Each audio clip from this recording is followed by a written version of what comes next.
It's good, YouTube, man. We better get into straight business. The Coryxkenshin allegations are wicked. Let's get into this video, man. Jesus loves our boys and girls. Let's get into it. It's currently 1 in the morning. I was about to do it for the night and, catch some Z's and count sheep on some.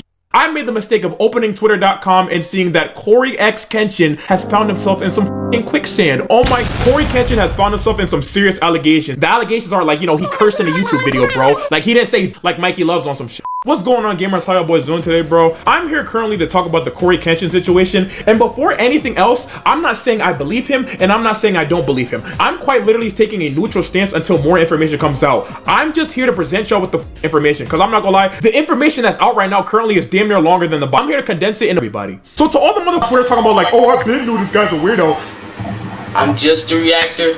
I'm just about to clear this up. Whoever gonna be, I know y'all typing in the comments, be like, yo, Corey, what are you talking about? What are you talking about? Bro, I'm just a reactor. I'm just reacting to this. I'm not gonna lie. You didn't know this internet personality was more clean than an angel's. What the f are y'all talking about? I hate when people do that. Let's get to the allegations. For starters, the allegations are coming from someone named Panda Ninja Jax Official, right? This person was apparently Coryxkenshin's ex-girlfriend, right? What she's basically claiming is that when she was entangled with Coryxkenshin, he was very emotionally and psychologically abusive to her. She's coming with a boatload of supposed evidence that will make the people in the Diddy trial fucking jealous, bro. The situation is basically broken down into 5 parts. The first 2 things are videos, and the last 3 things are messages and other things that could be labeled as proof. For starters, let's get the videos out the way. I'm still on. I'm still on. Then I woke up again and it was off. Did you watch me sleep? Did you watch me sleep? Yeah, I actually did something to you. Yo, I think bro, you know how he be playing, bro. I don't think, you know how he be playing like, bro, somebody is in my basement. You know, I'm in your basement. Let me find out IP address. You know how you be playing, bro. I think she just wants some attention. I'm not even gonna lie. What? I'm sorry. I just got this. Y'all gotta stoop down to stupidity just to think that he would say that on a video. Like, come on, bro. What? The Corey would say that on a video? Wildin'. I didn't hurt you. You're good, right? What'd you do, Corey? Just don't worry about it. Corey? Good. Corey, what did you do? Do nothing. Look, this came right in my face. I didn't do anything. He did something, and I'm gonna find out on the next episode of Dragon Ball Z. Where you going with this? And 2. Bacon avocado. I dated Coryxkenshin, and he hurt me really bad, and I'm not the only one. What the f? Coryxkenshin? I know there's a camera there, so I'd like to imagine he's doing it for the joke, but what the f kind of sick joke is that, nigga? Oh, it's my little tiki dicky. This nigga would rather cut his tongue off than say a swear word. He's elevated to this. This nigga just exceeded like 3 levels. What the hell, boy? Let's continue going on. Those are the main 2 videos that shows that she was quite literally with Coryxkenshin at some point, one way or another. But now this is when we get. The fact y'all believe this, bro, I probably believe that he dated her. But like, crazy stuff to her? Nah, bro. And the things that are about to come, right? She mentioned things like manipulation, emotional abuse, and just a lack of empathy for her. The messages really do seem like he didn't care about her as a human, allegedly. So now let's start with part 1. If it seems like I'm paraphrasing a ton, each of these parts has like 20 slides, so cut me some slack. I'm trying to make it easier for your boy, but she basically starts talking about how when she met Coryxkenshin initially, she was at one of her lowest points, and that, like, Coryxkenshin made her feel loved, like it made her feel more holistic as a person, right? But despite Coryxkenshin making her feel really good, he just ended up and ghosted her on some, like, big YouTube rich nigga. You might be saying to yourself, what's so wrong with that? This point will get more intensified as we get to part 2. Part 2 is goddamn horrific. More scary than his FNAF playthroughs. Let me stop making jokes like that. Like, oh, let me be serious. She basically goes on to say that Coryxkenshin was never really there for her. He was kind of just there when it was convenient and beneficial to him as a person. And she also goes on to say that Coryxkenshin really belittled her a lot because of her job, and because he's literally a YouTube millionaire, he quite literally wipes his dollar bills. Allegedly, he was just flexing on her, right? And apparently he showed that he was an actual human being and not a money printing machine by sending her flowers in a card. This is what it says on the card right here. I'm not reading that cringy ass loud, but apparently that was a f***ing lie because somebody saw Coryxkenshin with another girl in California the next day. She then goes on to say that, the person you see on camera, God's last gift, is not the real him. He's basically putting a mask on for you. And that's basically all that happened in part 1. Part 2 is when it really gets f***ing serious. I'm not gonna lie to y'all.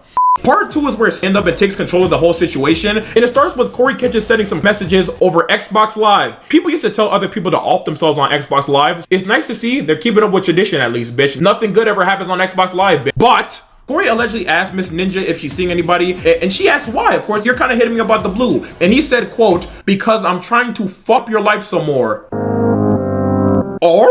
That's not very family friendly. I need to stop doing that shit. It's making me look like I'm picking a side. I'm quite literally very neutral, bro. Let me say again. And this comment even left her stunned because she said she never heard him curse before, bro. So hell yeah, there's a first time for everything, I guess, bro. Him cursing was like somebody having the first time. But let's keep going. She obviously didn't appreciate this. She claims that he came back not because he actually liked her. It's just because it made him feel good. Here's some more Xbox messages. Pause it if you want to read them all. But this is when the horse starts drop kicking people, bro. She basically says that she was a good partner for Coryxkenshin, right? I don't know when these messages were, but No.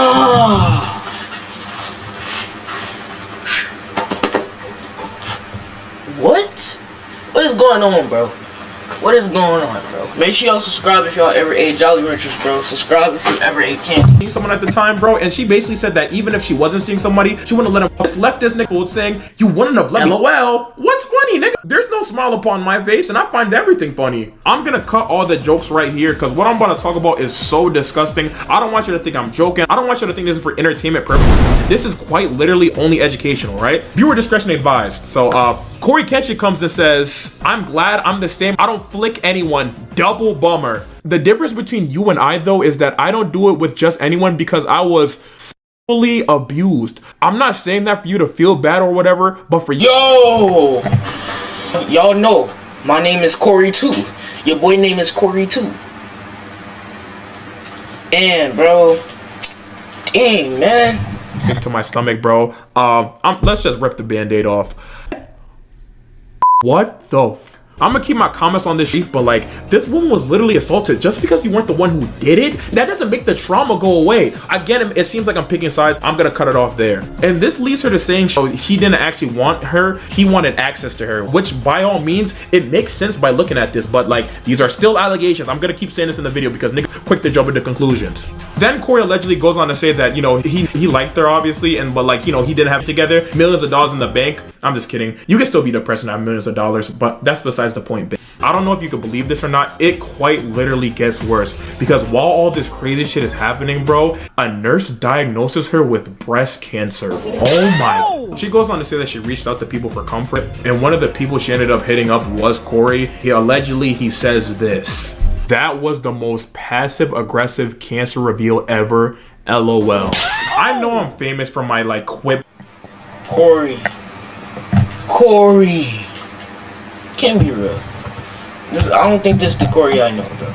I literally don't have a joke for this because the jokes are supposed to be funny. This situation is not funny. Let's just keep going, bro. But like, please process that. That was fucking crazy.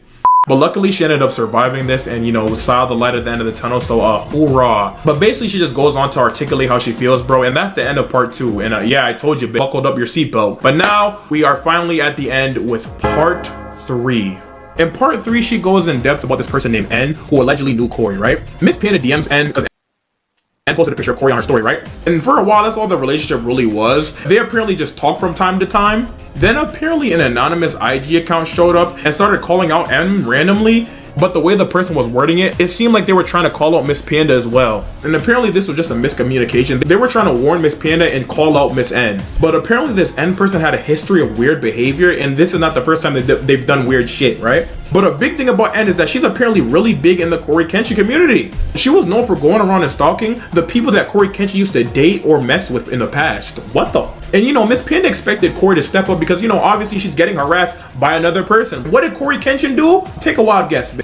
Absolutely nothing. And even worse, one of Coryxkenshin's closest friends named Brandon started watching her IG stories. It's like she's being stalked by the KGB and Big Brother. What the fuck is going on, bro? She's under more surveillance than a goddamn Ring security camera, bro. What the hell? But then she goes on to drop the bomb to say that there are other women who experienced the same shit as her. She said that her and other victims stayed quiet because it was easier that way. She then goes on to say that she chose to speak up now because, you know, she felt like this timing was right, and, you know, other victims will come out when they feel their time is right, which is fair. She then goes on to say that, like, if you're a woman that watches Coryxkenshin and think, like, your experience will be different, it fucking won't be. And then she finally ends it off saying that, he's no person to look up to, he's no goddamn role model, and that concludes part 3.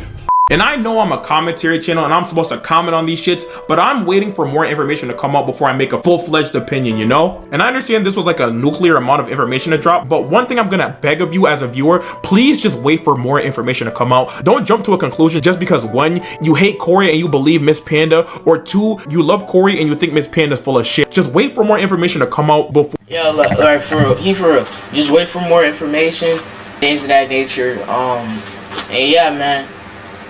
Like the video if you ever ate a Hot Pocket. Nah. Like the video if you ever ate a burger with no cheese on it. Cause they forgot my cheeseburger with the cheese on it. And then they forgot the cheeseburger with the cheese when I got the lettuce with the cheeseburger when I articulate the figure with the steeper. Verse 127. When your terror comes like a storm and your destruction comes like a wild wind, when the distress anguish come upon you.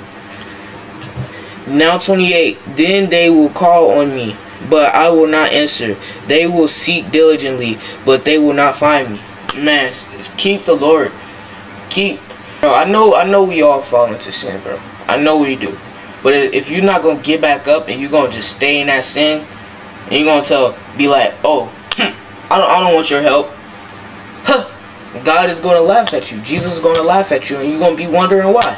You're gonna try to seek after him diligently, like reading your Bible more, doing all that stuff more, and he's gonna laugh at you. Cause you took his love for granted. Hey, I'm not pointing no fingers. I'm just reading. I'm just spreading the message. Yeah, buddy. Alright, Jesus loves your boys and girls. Scariest nation for life. Yeah, subscribe if you ever ate cheeseburger, and subscribe if you mess with your boy 3X Nation for life. Love y'all boys. Thank y'all so much for 1,040 subs.